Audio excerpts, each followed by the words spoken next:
tout le monde, bienvenue chez Criticman et aujourd'hui nous allons parler de Skydome 2123. Alors là on pourrait se dire ce titre de merde, non mais franchement j'irai jamais le voir. Et ben ça serait dommage. Alors d'ailleurs le titre original ça devait être peut-être plus Plastic Sky, quelque chose comme ça. C'était beaucoup plus sympa, je sais pas pourquoi ils nous ont sorti un vieux titre encore. Oh les mecs qui bossent sur les titres, c'est quoi le problème? On vous oblige à faire ça? En tout cas, j'ai noté le nom des réalisateurs parce que c'est impossible à retenir. Tibor Banocchi et Zarota Jabo. Bon, c'est vrai que j'avoue, j'ai un peu exagéré. Mais c'est dur à retenir quand même. En tout cas, il s'agit pour Szabo de son premier film et pour Banocchi de son premier film d'animation. Car il s'agit, comme vous pouvez le constater grâce à ce magnifique visuel en arrière-plan, d'un film d'animation. C'est un film, c'est quoi la nationalité? Tchéco quelque chose. Donc on est sur les pays de l'Est. Et ça teinte clairement le film. En tout cas, on est sur de la science-fiction, un petit peu métaphysique. C'est-à-dire que l'action se situe dans un monde dans lequel je vous donne quand même cette espèce de petit pitch là, que vous savez un petit peu de quoi, où vous embarquez. Un monde dans lequel vous avez une durée de vie écrite à l'avance, et quand vous arrivez au bout de votre chrono, vous devez vous rendre dans un espèce de bordel, où vous devenez une plante. Ah, raconter comme ça fait un peu tiède-plante, mais c'est malgré tout très sympa. Alors déjà, un film d'animation qui n'est pas une pochade pour enfants, c'est quand même assez rare.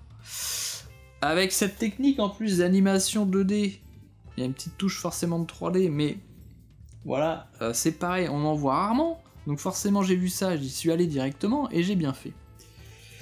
Parce qu'à partir de ce point de départ science-fiction, vous avez l'histoire d'un couple qu'on peut voir ici même, sur la gauche, qui va donc revisiter à travers leur aventure. Au sein de cette société, ils refusent un peu ce principe. Leur relation, tout simplement. Un drame qu'ils ont vécu. Et vous avez une espèce d'ambiance comme ça. Le rythme est plutôt lent, mais s'y est plutôt à cette... Alors quand je dis aventure, oui c'est une aventure parce qu'il y a un voyage, il y a un déplacement comme ça. Mais on n'est pas du tout sur la péripétie, comme je disais, c'était plutôt teinté de métaphysique, de philosophie, de réflexion sur l'existence. Qu'est-ce que la vie? Qu'est-ce que l'humain? Plutôt quelque chose qui peut toucher tout le monde et n'importe qui. Et donc se distille comme ça au fur et à mesure une espèce de petite ambiance, un mélange, c'est pas facile à décrire. Hein. Cette ambiance un peu apocalyptique quand même, parce que si on en est arrivé dans cette situation-là, c'est parce que la Terre est à moitié rasée, a été cramée, hein, voilà. Ça c'est le point de départ, donc on essaie de préserver un petit dôme comme ça, où il y a quelques dômes sur Terre. On arrive à survivre de cette manière-là.